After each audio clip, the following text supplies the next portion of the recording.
La niña en la niebla.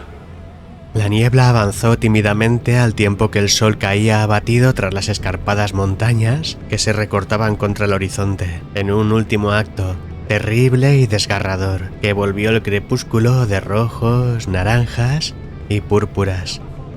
El cielo entero parecía clamar ante la muerte del astro rey mientras, abajo, en el terreno de los mortales, la niebla avanzaba lenta e implacable y un camión, en la serpeante carretera, exhalaba los gases de su combustión, como bestia mecánica herida que se lanza, desesperada, hacia adelante en busca de su improbable salvación.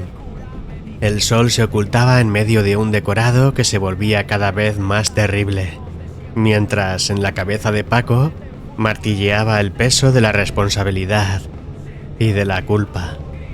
Quedaban 3 entregas, 2 firmas, una excusa para el jefe y una mentira digna para Clara, que ya no le llamaba por su nombre cuando se enfadaba. La cabina olía a café de máquina, a plástico caliente y a esa mezcla agria de soledad y goma que exhalan los camiones durante esas largas jornadas. La niebla pareció poco a poco volverse sólida. Primero fue sutil vapor pegado a la carretera.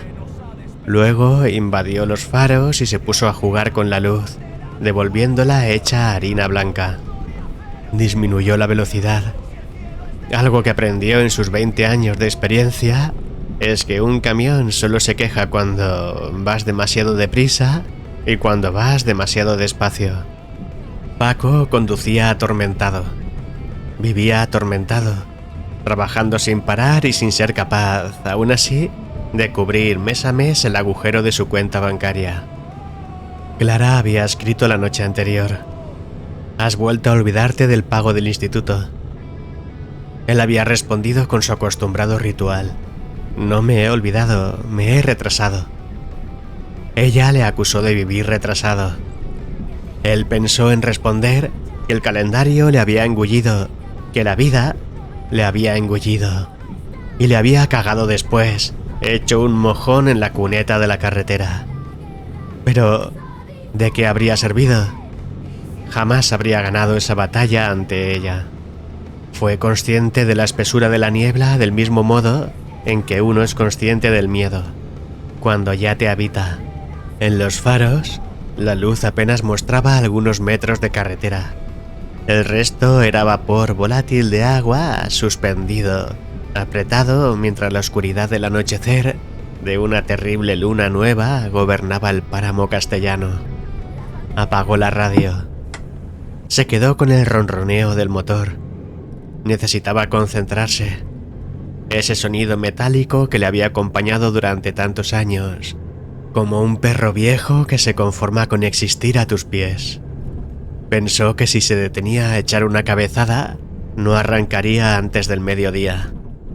Estaba agotado, profundamente agotado. Pero necesitaba el dinero, y lo necesitaba rápido si quería evitar la llamada del banco. Pero entonces la vio, al borde del asfalto, inmóvil junto a un punto kilométrico que la niebla había envuelto. Una niña, pequeña, tal vez de 8 o 10 años quizá. Llevaba vestido claro y mostraba el brazo con la mano extendida hacia el camión, buscando su ayuda. El pie de Paco tanteó el freno, pero había algo en ella, en aquella situación, que le perturbó. No sabría decir por qué. Quizá fuera por lo irreal de la situación. Quizá por culpa de tantas malditas historias de miedo. Luego, como si tocara una hornilla encendida, regresó al acelerador. Quizá hubiera sido distinto si le hubiese visto el rostro, pero la niebla lo había borrado con una delicadeza despiadada. Se repitió una receta de hombre práctico. De noche no se recoge a nadie, a la que añadió un pretendido condimento moral. No puedes salvar a todos si no te salvas tú. Se repitió esto una y otra vez en un pensamiento que inundó toda su mente, ensordeciendo así las otras voces que le imploraban: «Para, hombre, y es solo una niña». Mientras tanto, el camión se introducía en el túnel blanco que formaba una niebla, ahora terriblemente espesa, mientras se repetía: no puede ser cierto. Mis ojos me han engañado. Y seguro que detrás vendrá alguien que no tenga tanta prisa como yo. Esta frase le sonó de algún modo virtuosa, como quien se convence de que habría detenido el vehículo para salvarla si no fuese porque la fatalidad y la extrema urgencia se lo habían impedido. Sin embargo, Paco no tenía virtudes. Tenía miedo y urgencia. Mucha urgencia. El camión la rebasó. El vestido se agitó como una flor lastimada por el frío viento invernal. A veces, Paco creía que el mundo se volvía loco, que no tenía sentido, que de alguna manera las fuerzas que lo gobiernan habían operado contra él para arruinarle y destruirle. Había acelerado. No sería capaz de reaccionar a tiempo si encontrara una curva demasiado pronunciada. Se saldría irremisiblemente de la carretera, destrozando su único medio de vida en medio de un campo de trigo. Sin embargo, mantener esa velocidad era lo único que su mente podía hacer para justificar el horror que le provocaba la idea de no haber socorrido a la niña. Esa niña solitaria y asustada en medio de la niebla, en medio de la nada. Tendría 8 años, a lo sumo 10, no más. Cuando de pronto, no podía ser cierto, ante él de nuevo esa niña, junto a la carretera, alzando de nuevo la mano. Pero esta vez había, o le pareció ver, algo amenazador y desafiante en ella. Algo que le heló la sangre. No puede ser la misma, se dijo, y la niebla, terrible como lúgubre silencio de ultratumba, se espesó aún más alrededor del camión. No frenó. Estaba aterrorizado. Ella dio un paso hacia la línea blanca, como si quisiera ser arrollada. Paco apretó los dientes hasta hacerse daño y sostuvo el volante con firmeza, como aquella vez en que atropelló a un jabalí y este salió despedido hacia el lado.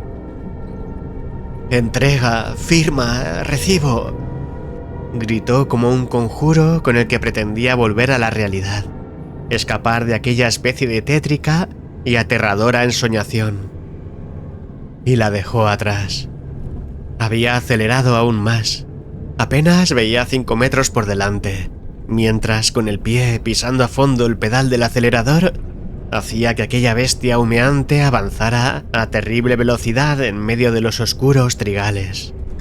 Si la carretera describiera la más leve curva, el camión saldría de la misma irremisiblemente, sin capacidad de reacción. Paco levantaba lentamente el pie del acelerador, recobrando el sentido poco a poco, cuando el tablero comenzó a parpadear con una luz amarilla que indicaba alguna clase de error fatal que en aquel lugar, en aquella situación, le llenó de pavor. El ronroneo del motor se detuvo y el camión, lanzado hacia adelante, recorría la carretera con la fuerza de la inercia, mientras poco a poco iba perdiendo velocidad. Paco quitó el contacto y volvió a tratar de encender el motor, pero fue en vano. No se veía con fuerzas para abandonar la cabina e inspeccionar el motor.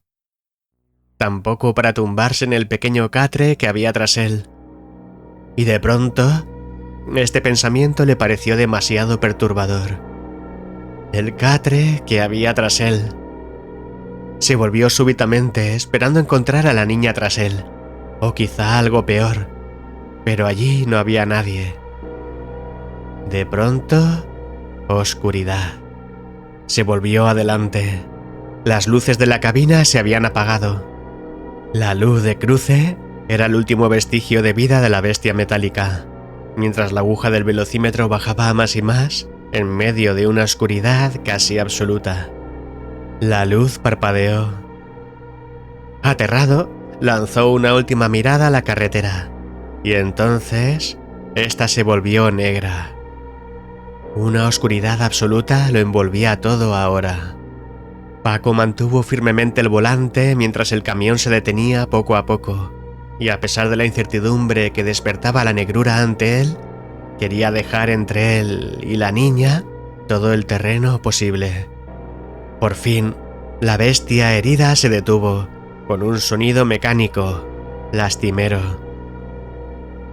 Paco echó el freno de mano y tras un terrible instante en que volvió a sostener el volante con fuerza y comprobó que sus manos temblaban como las de un niño, llenó sus pulmones de aire, canturreó alguna especie de lamento lastimero e ininteligible, una suerte de oración o cancioncilla infantil que su mente extraviada no habría sabido explicar, y por fin abrió la puerta y paso a paso bajó la pequeña escala hasta que su pie tocó el firme del pavimento.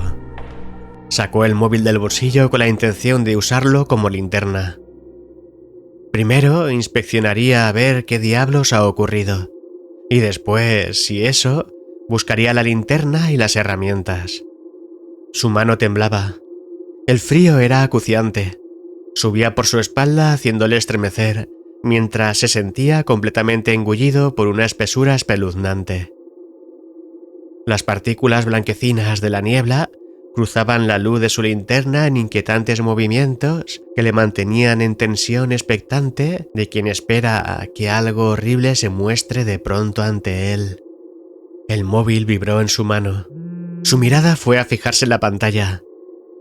Otro WhatsApp de Clara. «Maldito irresponsable», decía. «Deja de perder el tiempo y consigue el dinero para tu hija o te echaré al juzgado encima».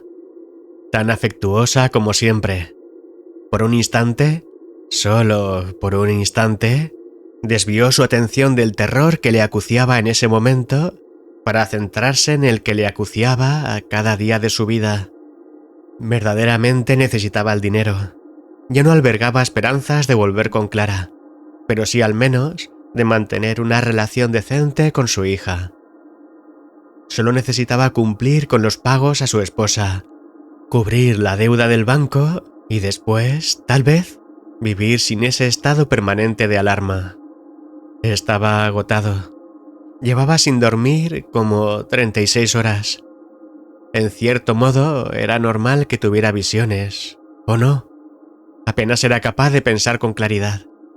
Trataría de arreglar lo que fuera que hubiera pasado. Y si no, se iría a dormir y que le dieran al mundo entero. Después de todo, había hecho todo lo posible por llegar a hacer las entregas lo antes posible. Incluso... ¡Oh, Dios! Volvió a recordar a la niña. La primera vez no había visto su rostro, pero la segunda... No había querido pensar en ello, pero... ese no era el rostro de una niña. Era... De pronto... un sonido en la carretera tras el camión. Parecía el sonido de algún animal corriendo hacia él. ¡Qué demonios! Miró la escala que daba a la cabina, pero ese ruido estaba muy cerca ya de él. Dirigió la luz de la linterna de su móvil hacia allí, y ni tan solo fue capaz de gritar.